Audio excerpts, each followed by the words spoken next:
Hello and welcome to Education Spark channel. आज एक नया वीडियो लेकर आए हैं हम।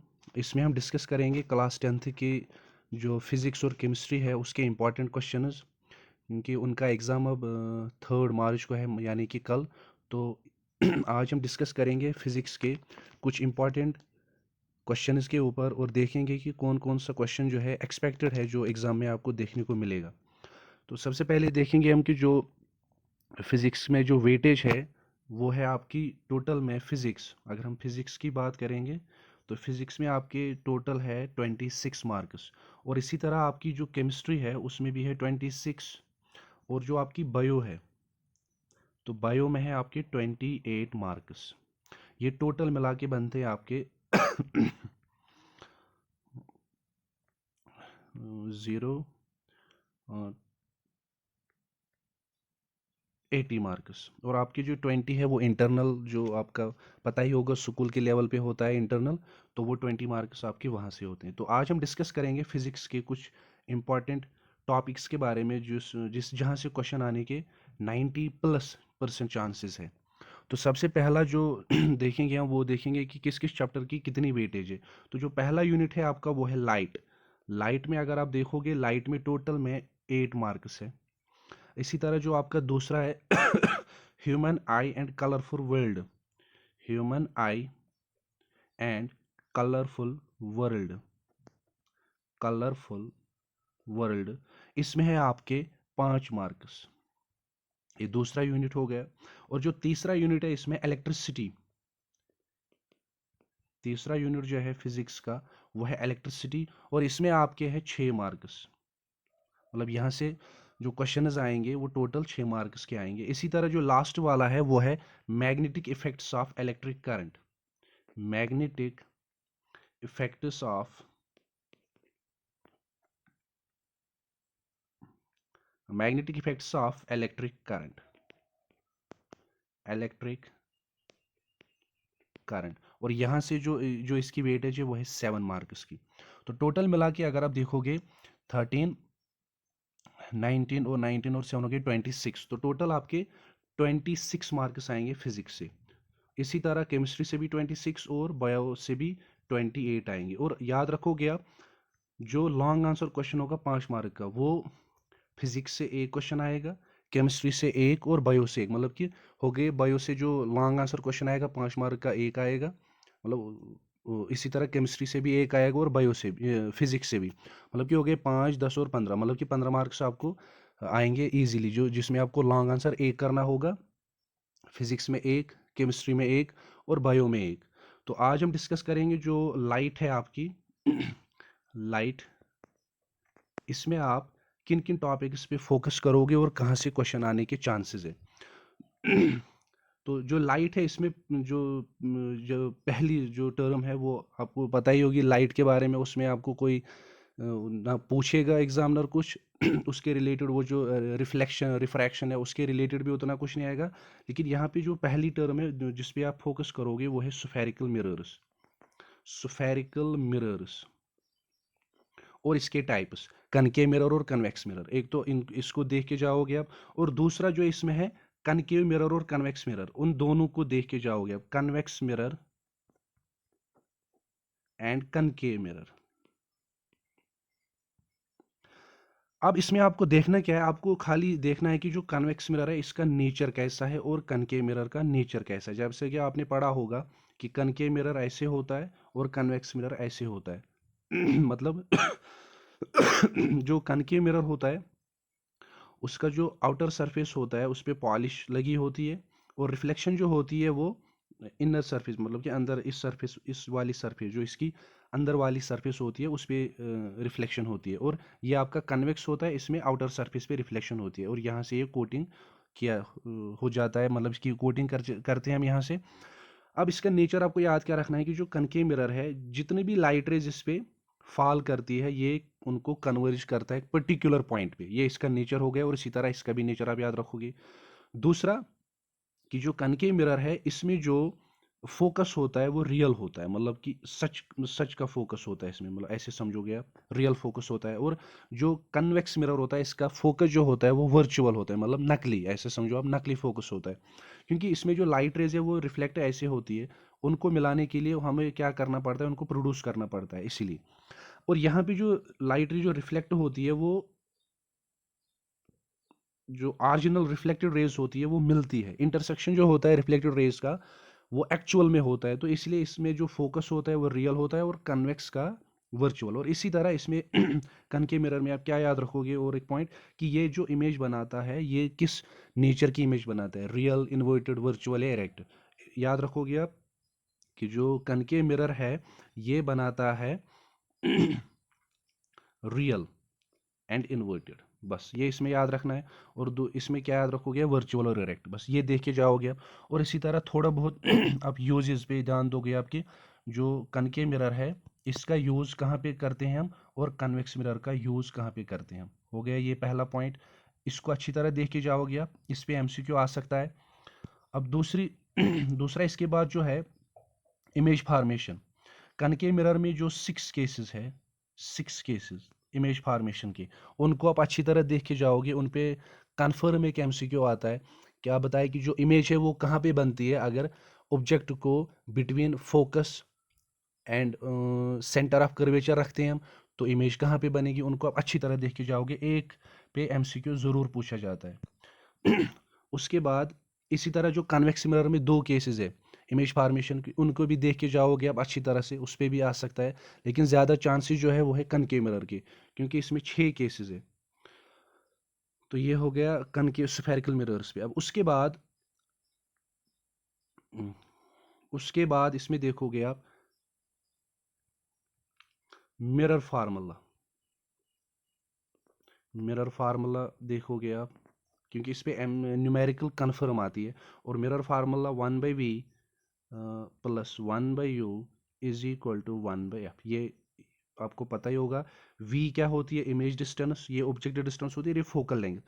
और इनके साइन कन्वेंशन, खुसूसन आप जब भी जो न्यूमेरिकल आएगी उसमें डेफिनेटली साइन कन्वेंशन का यूज़ करना है आपको, कि इमेज डिस्टेंस वो उसमें पूछा होगा कि आप बताओ कि जो इमेज है ये कहाँ पे बनेगी, कितने सेंटीमीटर दूर बनेगी मिरर से, वो तो वी इसको साइन के साथ पुट करना है। कि अगर बात हो रही है कन के मिरर की तो उसमें इमेज ऑब्जेक्ट डिस्टेंस पॉजिटिव लेते हैं हम या नेगेटिव। इसी तरह फोकल लेंथ, फोकल लेंथ क्या लेते हैं हम कन के मिरर के लिए, कन्वेक्स मिरर के लिए। तो इसमें आप याद रखोगे, एक पॉइंट में यहाँ पे बताऊंगा कि जो ऑब्जेक्ट डिस्टेंस है वो दोनों के लिए नेगेटिव आप याद रखोगे, कन के मिरर के लिए भी नेगेटिव और कन्वेक्स मिरर के लिए भी नेगेटिव। और जो फोकल लेंथ है, फोकल लेंथ आप याद ऐसे रखोगे कि कन के मिरर में जो फोकस होता है वो रियल होता है, तो वो नेगेटिव लेफ्ट साइड की तरफ आता है तो नेगेटिव। और उसमें कन्वेक्स मिरर में क्या होता है, जो फोकस होता है वो राइट साइड की तरफ आता है तो पॉजिटिव हो गया। बस ये साइन कन्वेंशन आप जो भी न्यूमेरिकल आएगी मिरर फार्मूला पे उस पर आप ये अप्लाई करोगे। और उसी के साथ एक और टर्म यहाँ पे आप याद रखोगे, उसको भी देख के जाओगे आप, मैग्निफिकेशन, ये भी पूछा जाता है न्यूमेरिकल में। तो मैग्निफिकेशन का मतलब क्या होता है कि जो इमेज बन गई वो ऑब्जेक्ट के साइज के मुकाबले कितनी बड़ी बन गई, उसको कहते हैं मैग्निफिकेशन। और इसको निकालने का तरीका भी आपने सीखा होगा, height of image upon height of object. और ये रिलेटेड होता है इमेज डिस्टेंस और ऑब्जेक्ट डिस्टेंस के साथ भी, -v/u, ये भी आपने पढ़ा होगा अच्छी तरह से, ये भी देख के जाओगे आप अच्छी तरह, इस पे भी न्यूमेरिकल आ सकती है। ठीक है। उसके बाद इसका दूसरा जो पोर्शन है वो स्टार्ट होता है रिफ्रैक्शन। रिफ्रैक्शन की डिफिनीशन देख के जाओगे आप, और उसके जो 2 लॉज है उसमें एक लॉ इंपॉर्टेंट है, जो दूसरा लॉ है स्नेल्स लॉ। ये पूछा जाता है कि what is Snell's law, 2 mark का क्वेश्चन आ सकता है। ठीक है। और स्नेल्स लॉ क्या कहता है कि जो sine of angle of incidence upon sine of angle of refraction, ये एक कांस्टेंट के बराबर होता है जिसको कहते हैं म्यू। और ये म्यू देता हमें क्या है असल में, इसको कहते हैं refractive index of one medium with respect to second medium. ये इंपॉर्टेंट है, ये देख के जाओगे आप, इसको अच्छी तरह देख के जाओगे आप। ये स्नेल्स लॉ जो दूसरा लॉ है रिफ्रैक्शन का। और उसके बाद आता है लेंसेज। लेंसेज में उतना नहीं पूछा जाता है, लेकिन लेंसेज की जो 2 टाइप्स है, एक है कनकेव लेंस और दूसरा है कन्वेक्स लेंस। इनको देख के जाओगे आप, कनकेव लेंस, और इसको कहते हैं दूसरा जो टाइप है इसका कन्वेक्स लेंस। इसको कभी कभार जो कनकेव लेंस है इसको बाई डबल कनकेव लेंस भी बोलते हैं और इसको भी डबल कन्वेक्स लेंस। और जब जहाँ भी डबल लिखा होता है मतलब ये बात हो रही है कनकेव लेंस, मतलब डबल कनकेव लेंस का मतलब ही होता है कनकेव लेंस, और डबल कन्वेक्स लेंस का मतलब ही होता है कन्वेक्स लेंस। इनको अच्छी तरह देखे जाओगे आप, और इसमें भी जो इमेज फॉर्मेशन है उनको भी आप अच्छी तरह देखे जाओ। और इसमें जो लास्ट वाला है वह है लेंस फार्मूला, लेंस फार्मूला। और लेंस फार्मूला पे भी हो सकता है न्यूमेरिकल एग्जाम में देखने को मिलेगी आपको, और ये भी आप याद रखोगे। मिरर और लेंस फार्मूला में आपको फ़र्क क्या याद रखनी है कि वहाँ भी यही था 1/v 1/u 1/, लेकिन वहाँ यहाँ बीच में प्लस था और यहाँ माइनस है, ये इंपॉर्टेंट याद रखोगे आप। और इसमें भी साइन कन्वेंशन वही और यहाँ पे भी दोबारा से वो जो मैग्निफिकेशन है वो आप याद रखोगे, मैग्निफिकेशन, और वो किसके बराबर होती है, height of image upon height of object. और इसकी दूसरी फार्मूला भी यहाँ पे है v/u, वहाँ पे -v/u था, यहाँ पे खाली v/u है, ये आप इंपॉर्टेंट याद रखोगे। और मैग्निफिकेशन के 3 केसेस भी मैं बताऊंगा आपको, वो इंपॉर्टेंट, वेरी वेरी इंपॉर्टेंट, आप याद रखोगे। पहला केस अगर मैग्निफिकेशन 1 के बराबर होगी, अगर मैग्निफिकेशन 1 के बराबर होगी तब हम कहते हैं कि जो हाइट ऑफ इमेज है वो हाइट ऑफ ऑब्जेक्ट के बराबर। और ये किस केस में होता है, ये होता है प्लेन मिरर के केस में, मतलब उसमें जो इमेज की हाइट होती है वो ऑब्जेक्ट के हाइट के बराबर होती है, प्लेन मिरर में होती है मैग्निफिकेशन 1 के बराबर। और याद रखना प्लेन मिरर की फोकल लेंथ होती है इन्फिनिटी। एमसीक्यू अगर आ सकता है कि the focal length of a plane mirror is 1 0 infinity, तो फोकल लेंथ जो होती है प्लेन मिरर की वो इन्फिनिटी होती है, याद रखना। और उसकी मैग्निफिकेशन भी 1 होती है। लेकिन एक और पॉइंट यहाँ पे याद रखोगे कि जो कनकेव मिरर है उसमें भी मैग्निफिकेशन 1 निकल के आती है, और वो याद रखोगे वो कौन सा केस है जब आप ऑब्जेक्ट को रखते हो at centre of curvature c, तब इमेज भी बनती है एट सी पे ही। उस केस में क्या होता है, मैग्निफिकेशन 1 के बराबर आती है। ये एमसीक्यू आ सकता है कि आप बताओ in case of A concave mirror when the magnification is 1, तो किस केस में मैग्निफिकेशन 1 होती है, तो किस केस में होती है, जब ऑब्जेक्ट को सेंटर ऑफ कर्वेचर पे रखते हैं उस केस में मैग्निफिकेशन 1 निकल के आती है, क्योंकि उस समय ऑब्जेक्ट इमेज जो है वो भी सी पे ही बनती है, सेंटर ऑफ कर्वेचर पे ही। ये इंपॉर्टेंट है। और दूसरा पॉइंट जो इसमें याद रखोगे आप कि अगर मैग्निफिकेशन ग्रेटर देन 1 होगी 1 से बड़ी 2 3 4 1.9 3.4, तो उसमें हमेशा याद रखोगे आप कि जो इमेज होगी वो एनलार्ज्ड होगी, एनलार्ज्ड इमेज बनेगी हमेशा, ठीक है। अब इसका तीसरा केस जो लास्ट केस है, अगर मैग्निफिकेशन लेस देन 1 निकली, लेस देन 1 का मतलब यहाँ पे 1 से छोटी 0.5 0.2, तो उस केस में जो इमेज बनेगी वो स्मॉल इन साइज बनेगी, स्मॉल इन साइज। और उस केस में क्या कहते हैं कि जो मैग्निफिकेशन है वो प्रोड्यूस नहीं हुई, अगर हुई भी तो इतनी कम हुई कि उसको दिखा नहीं पा सकेंगे, क्योंकि इमेज जो है वो स्मॉल इन साइज निकल के आ गई, ठीक है। तो ये 3 केसेस आप याद रखोगे। और इसी के साथ कि जो कनकेव मिरर है कनकेव मिरर वो हमेशा रियल और इन्वर्टेड इमेज बनाता है, सिवाय एक केस के जो लास्ट वाला केस है। और जो कन्वेक्स मिरर है वो वर्चुअल और इरेक्ट इमेज बनाता है। बस इस चैप्टर में सिर्फ इतना ही, इस पे आप फोकस करोगे जो मैंने बताया, तो इंशाल्लाह जो क्वेश्चंस आपको देखने को मिलेंगे पेपर में इसी में से होंगे। और अगर किसी को न्यूमेरिकल सॉल्व करने में प्रॉब्लम होती है, वैल्यूज पुट करने में प्रॉब्लम होती है, कौन सा पॉजिटिव ले कौन सा नेगेटिव ले उसमें प्रॉब्लम होती है, तो वो कमेंट करेगा इस वीडियो पे, तो उस पे मैं फिर शाम के टाइम मतलब एग्ज़ाम से पहले पहले ही 5-10 न्यूमेरिकल्स लाऊंगा, उसको उनको समझाऊंगा अच्छी तरह से कैसे आप वैल्यू पुट करोगे, तो वो भी उसी के साथ क्लियर हो जाएगा। तो ये था जो लाइट है उसमें क्या क्या इंपॉर्टेंट था। अब हम मूव करेंगे जो आपका दूसरा चैप्टर है फिजिक्स का, human I and colourful world.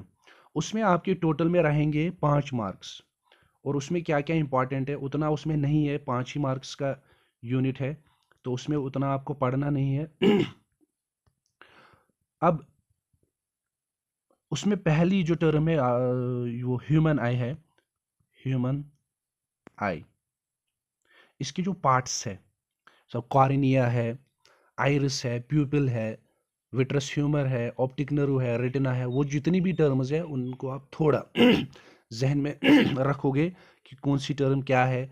Iris और प्यूपिल इकट्ठे काम करते हैं, कैसे करते हैं, कौन सा आयरस क्या करता है, प्यूपिल क्या करता है, तो वो याद रखिए। और जो पहला क्वेश्चन इसमें आप देखोगे वो है फंक्शन ऑफ ह्यूमन आई, कि ये जो ह्यूमन आई है ये काम कैसे करती है, फंक्शन ऑफ ह्यूमन आई, पहला क्वेश्चन हो गया। दूसरा, बस ह्यूमन आई में इतना ही अभी तक, जो ह्यूमन आई है उसके पार्ट्स क्या क्या है, उनकी डिफिनीशन आप देख के जाओगे।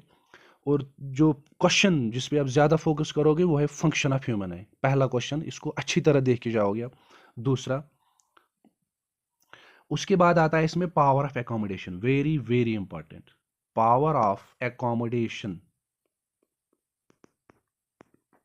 ये आपको फंक्शन ऑफ ह्यूमन आई में ही क्लियर होगा, लेकिन ये वेरी वेरी इंपॉर्टेंट है।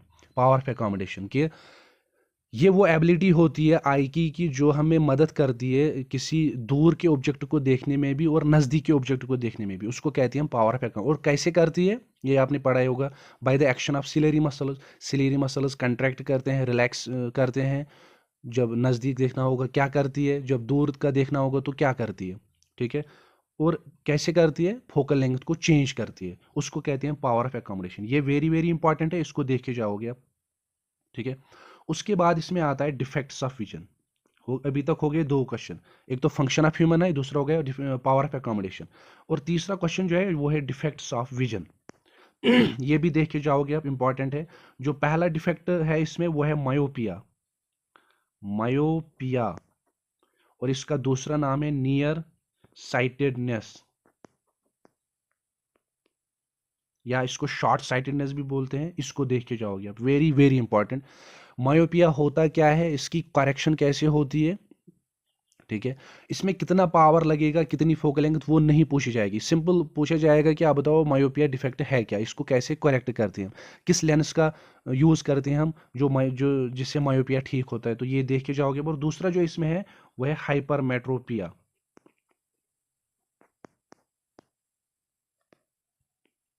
हाइपरमेट्रोपिया ये भी इंपॉर्टेंट है, ये भी देख के जाओगे आप। इसके काजेज, ये होता कैसे है, फॉर एग्जांपल अगर मैं मायोपिया की बात करूंगा, ये क्यों होता है, क्योंकि आई लेंस का ज़्यादा कन्वर्जिंग पावर होता है। आपने पढ़ा होगा कि जो ह्यूमन आई है उसके अंदर कन्वेक्स लेंस है, और वो कन्वर्ज करता है लाइट रेज को, तो इस वो डिपेंड करता है पावर पे, तो इसमें ज़्यादा पावर होता है इसलिए ये होता है, इसमें पावर कम होता है, तो वो तो आपने पढ़ा होगा कि इसकी काजेज क्या है, वो उनको आप अच्छी तरह देख के जाओगे। और ये ठीक कैसे होता है हाइपरमेट्रोपिया, वो भी देख के जाओगे, वेरी वेरी इंपॉर्टेंट दोनों, मायोपिया भी पढ़ के जाओगे आप और हाइपरमेट्रोपिया भी, इनके काजेज भी और इनकी करेक्शन भी। उसके बाद क्या आता है इसमें, उसके बाद आता है इसमें, एक मिनट, ये हो गया अभी तक फंक्शन ऑफ ह्यूमन है, हो गया एक क्वेश्चन। दूसरा हो गया पावर ऑफ एकोमोडेशन, तीसरा हो गया डिफेक्ट्स ऑफ विजन। और इसमें चौथा क्वेश्चन जो जिस पे आप जिसको आप देख के जाओगे, मतलब एग्जाम से पहले चेक करोगे उसको अच्छी तरह, वह है ये दोनों इकट्ठे, एक तो है इसमें स्कैटरिंग ऑफ लाइट, स्कैटरिंग, और है इसमें डिस्पर्शन, और लास्ट वाला है इसमें एटमॉस्फेरिक रिफ्रैक्शन। ये तीनों देख के जाओगे आप, और इनकी एप्लीकेशंस, एटमॉस्फेरिक रिफ्रैक्शन, सॉरी एक मिनट, एटमॉस्फेरिक रिफ्रैक्शन, इनकी एप्लीकेशन, मतलब कि एटमॉस्फेयर रिफ्रैक्शन की एप्लीकेशन क्या क्या है उसको देख के जाओगे आप। इसी तरह डिस्पर्शन वो देख के जाओगे आप, इसी तरह स्कैटरिंग, वो जो एप्लीकेशन है, ब्लू स्काई क्यों है, कलर ऑफ स्काई ब्लू क्यों है, एडवांस सनराइज और डिलेड सनसेट क्यों है, सन येलोविश मतलब रेडिश क्यों दिखता है हमें सनसेट और सनराइज पे, ये वो बहुत सारी एप्लीकेशन है, इनको देख के जाओगे आप। बस ये जो दूसरा चैप्टर है आपका ह्यूमन एंड कलरफुल वर्ल्ड, इसमें आप इतना ही देख के जाओगे आप। उम्मीद है कि इन्हीं में से क्वेश्चन पूछा जाएगा, चाहे एमसीक्यू की सूरत में हो या क्वेश्चन की सूरत, 2 मार्क 3 मार्क का क्वेश्चन हो तो इसी में से आएगा। अब मूव करते हैं हम, जो आपका तीसरा यूनिट है electricity, electricity.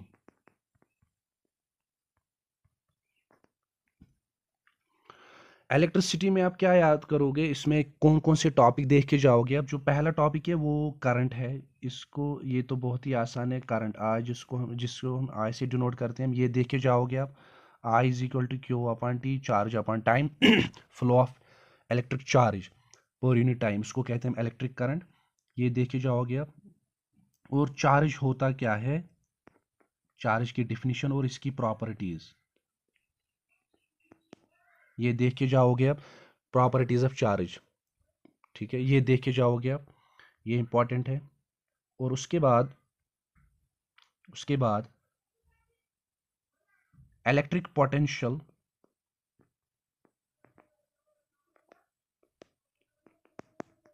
And potential difference, ये इस पे आप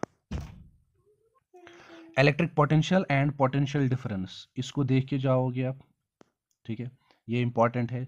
एक मार्क का क्वेश्चन आ सकता है कि व्हाट इज पोटेंशियल डिफरेंस या व्हाट इज इलेक्ट्रिक पोटेंशियल, ये देख के जाओगे आप। सिंपल डिफिनीशन पूछी जाएगी इन दो पे, या तो नहीं पूछी जाएगी, लेकिन देख के जाओगे आप इसको।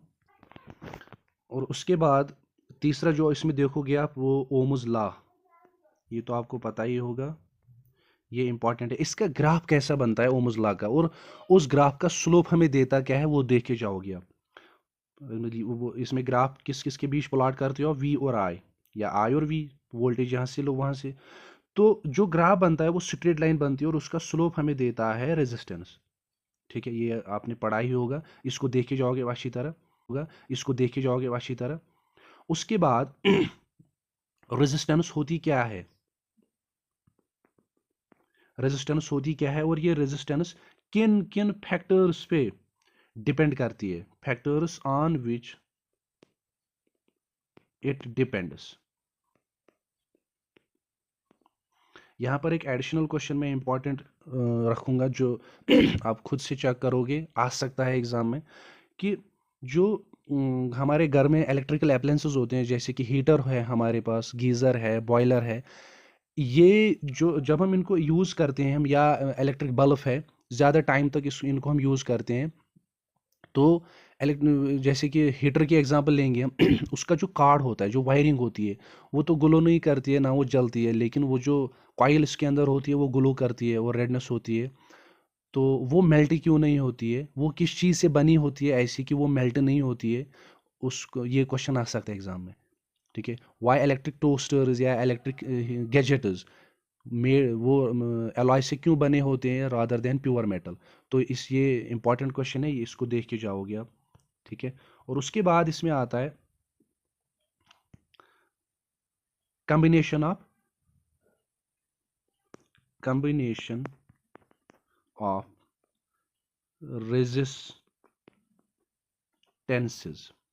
रेजिस्टेंसेस को अगर हम कंबाइन करेंगे, इसमें दो है, दो तरीके से हम इनको कंबाइन करते हैं। एक है series combination, very very important, और दूसरी इसमें पैरेलल कॉम्बिनेशन। ये दोनों, इनके बगैर आप एग्जाम में नहीं बैठोगे, ये इनको देख के ही जाओगे आप। सीरीज कॉम्बिनेशन और पैरेलल कॉम्बिनेशन में वहां क्या पूछा जा सकता है कि सीरीज कॉम्बिनेशन में हमें बताओ कि नेट रेजिस्टेंस क्या निकल के आती है, इसी तरह पैरेलल कॉम्बिनेशन में हमें बताओ कि नेट रेजिस्टेंस क्या निकल के आती है। मतलब अभी अगर हम दो तीन रेजिस्टर्स को, मतलब मैं यहाँ पे एक दो तीन, ये एक रेजिस्टर है, ये दूसरा, ये तीसरा, इसकी रेजिस्टेंस है मानो R1, इसकी रेजिस्टेंस है R2 और इसकी रेजिस्टेंस है R3। इनको मैंने कनेक्ट किया बैटरी के साथ थ्रू एक की या स्विच यहाँ पे, ठीक है। अब वहां पे पूछा क्या जा सकता है आपसे कि आप हमें बताओ कि जो ये सर्किट बन गया, ये इसकी नेट रेजिस्टेंस क्या होगी। ये सीरीज में ज्वाइन हुए, मतलब एंड टू एंड, जब एक रेजिस्टेंस का ये एंड इस रेजिस्टेंस के पहले एंड से कनेक्ट हुआ, मतलब स्ट्रेट लाइन में कनेक्ट हुआ। when one end of one resistor is connected to another end of another resistor, उसका दूसरा एंड दूसरे रेजिस्टर के साथ मतलब स्ट्रेट लाइन में कनेक्ट होंगे, तो उसको कहते हैं सीरीज कॉम्बिनेशन। अब इसमें नेट रेजिस्टेंस पूछी जाती है, उसकी डिराइव करनी होगी आपकी फार्मूला, ठीक है। और इसको सिंपल मैं यहाँ पे बताऊंगा आप कैसे याद रखोगे आपको यहाँ पे ओहम्स लॉ अप्लाई करना है, कि जो आपका ओहम्स लॉ है V is equal to I R, ठीक है। मानो यहाँ से जब हम स्विच ऑन करेंगे तो करंट फ्लो होगा, मानो करंट फ्लो होगा इस डायरेक्शन में, A टू B यहाँ से फ्लो होगा, ठीक है। और करंट मानो टोटल में I फ्लो हो गया, करंट पीछे से टोटल करंट आ गया I। अब जब ये करंट यहाँ पे पहुंचेगा तो क्या ये करंट सेम फ्लो होगा तीनों रजिस्टर्स में या डिवाइड होगा? मान लो पीछे से 10 एम्पियर आ गए करंट, 3 एम्पियर इसमें से फ्लो होंगे, 2 इसमें और 5 इसमें, क्या ऐसा होगा? या पीछे से 10 एम्पियर आ गए, 10 के 10 इसमें भी 10 फ्लो होंगे, इसमें भी 10 एम्पियर और इसमें भी 10 एम्पियर, क्या ऐसा होगा? करंट सेम रहता है सीरीज में या वोल्टेज डिवाइड होती है? तो याद रखोगे अब ये बैटरी है, यहाँ पे मानो वी वोल्टेज सोर्स दे रही है ये, याद रखोगे आप कि जो सीरीज कॉम्बिनेशन है इसमें वोल्टेज डिवाइड होती है, वोल्टेज इज डिवाइडेड, और जो करंट है, ये दो इंपॉर्टेंट पॉइंट्स आपको याद रखने, ये करंट सेम रहता है, बस इसके बेस पे आप फार्मूला डिराइव करोगे। अब कैसे करोगे? देखो हमारे पास ओम्स लॉ है V is equal to I R, voltage divide होगी, मानो मतलब कि अगर पीछे से 10 वोल्ट आ गए, इसमें से 2 वोल्ट फ्लो हो गए, इसमें से 3 वोल्ट और इसमें से 5, मतलब कि वोल्टेज डिवाइड होगी, डिफरेंट वोल्टेज फ्लो होगी डिफरेंट रेजिस्टर्स के थ्रू। मानो V1 वोल्टेज इसमें से फ्लो होगी, V2 इसमें से और V3 इसमें, तो आप V1 V2 और V3 का वैल्यू निकालोगे सिंपल। अगर हम V1 का निकालेंगे तो करंट फ्लो तो सेम हो रहा है और रेजिस्टेंस उसकी उस रेजिस्टर की रेजिस्टेंस है R1, तो इसको आप ऐसे ही रखोगे। इसी तरह V2 करंट तो सेम फ्लो हो रहा है और उसकी रेजिस्टेंस है R2, इसी तरह V3 और करंट सेम फ्लो हो रहा है और उसकी रेजिस्टेंस है R3। अब टोटल वोल्टेज जो है वो क्या है? V, और वो किसके बराबर आएगी? V1 plus V2 plus V3। अब सिंपली क्या करना है? पुट करना है वैल्यू। V के बदले क्या पुट करेंगे? IR, V के बदले पुट करेंगे IR, तो यहाँ पे V के बदले लिखेंगे IR is equal to V1 के बदले IR1, यहाँ पे IR1 प्लस V2 के बदले IR2, एक मिनट, सॉरी एक मिनट, इसको यहाँ पे करेंगे हम, तो टोटल वोल्टेज जो है V is equal to V1 plus V2 plus V3। अब यहाँ पे सिंपल वैल्यू पुट करेंगे। V के बदले क्या आएगा? IR, ये तो पता ही है हमें। V1 के बदले IR1, V2 के बदले IR2 और V3 के बदले IR3।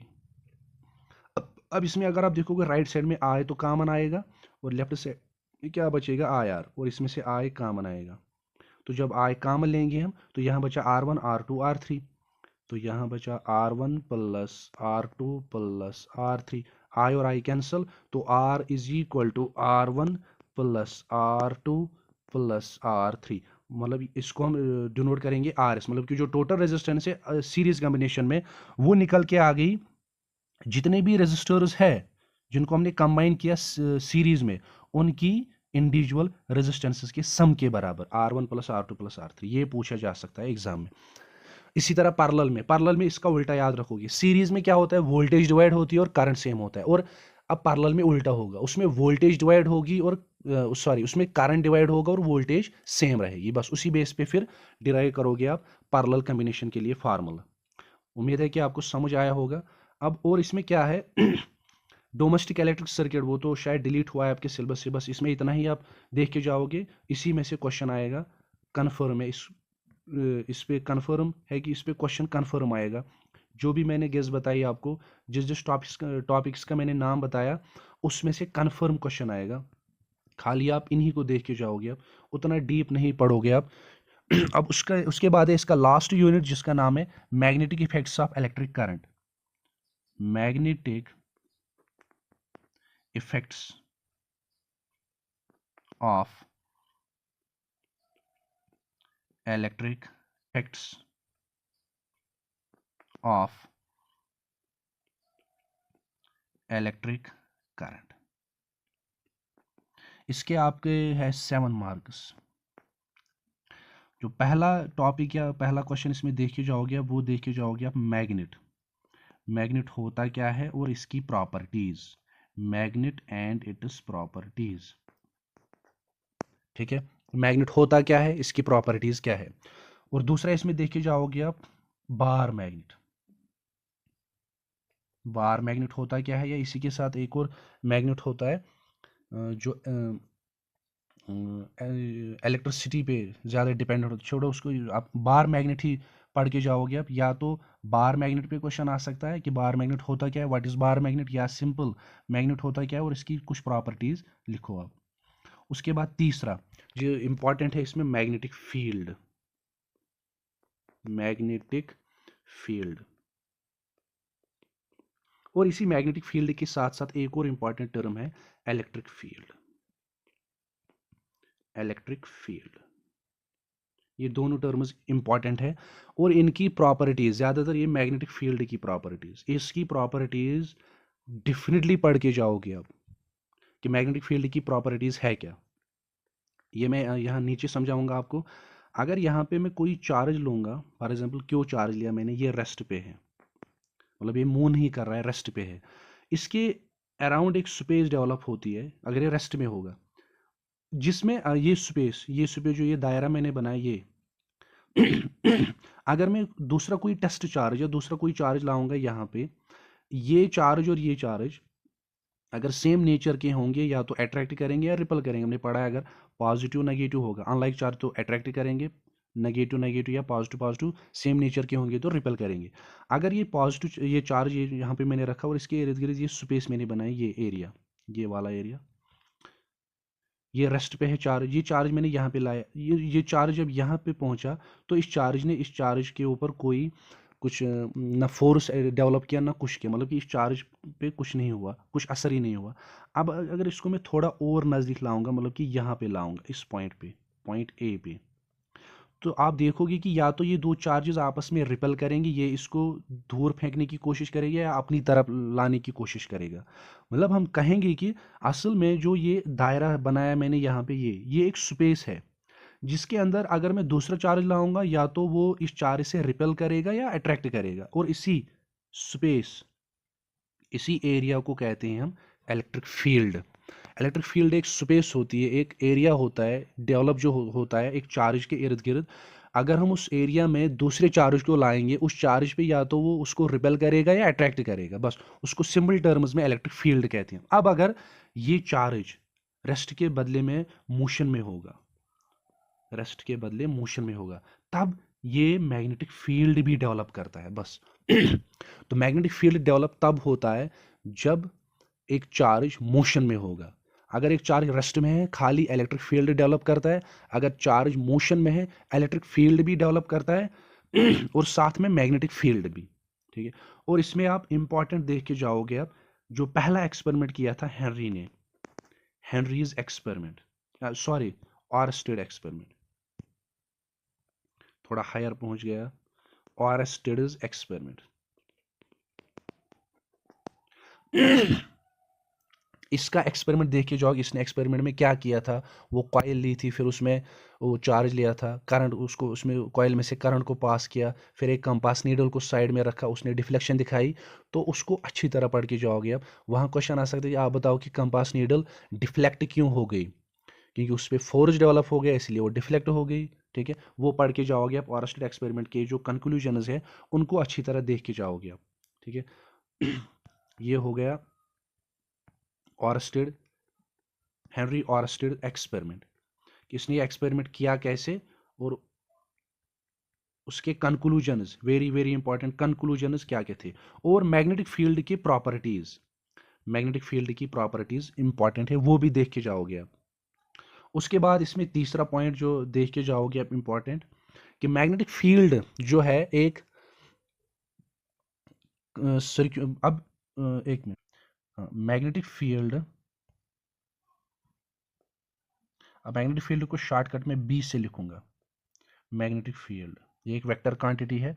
मैग्नेटिक फील्ड एक सर्कुलर कॉइल के, अगर एक सर्कुलर कॉइल होगी, इसके अंदर या इसके बाहर, आउटसाइड या इनसाइड, इसके अंदर या बाहर कैसा मैग्नेटिक फील्ड होगा वो देखोगे आप। और साथ में अगर बार मैग्नेट होगा, उसके अंदर भी और उसके बाहर भी कैसा मैग्नेटिक फील्ड होगा, उसको निकालने के लिए आपने पढ़ा होगा कि आयरन फिलिंग्स को हम इस पे स्प्रे करते हैं, फिर वो आयरन फिलिंग जिस पैटर्न में अपने आप को रखती है उसी पैटर्न में मैग्नेटिक फील्ड बनता है, ये देखोगे आप। ये इंपॉर्टेंट है, magnetic field inside a circular loop या इनसाइड ए स्ट्रेट वायर और कंडक्टर जिसमें करंट कैरी होता है, ठीक है। अब उसके बाद इसमें एक और इंपॉर्टेंट है कि सॉलिनाइड, व्हाट इज सॉलिनाइड, सॉलिनाइड होता क्या है, और इस सॉलिनाइड के अंदर मैग्नेटिक फील्ड का पैटर्न कैसा होता है। Magnetic field, what is solenoid, explain the magnetic field inside a solenoid. ये इंपॉर्टेंट क्वेश्चन है, इसको भी देख के जाओगे आप।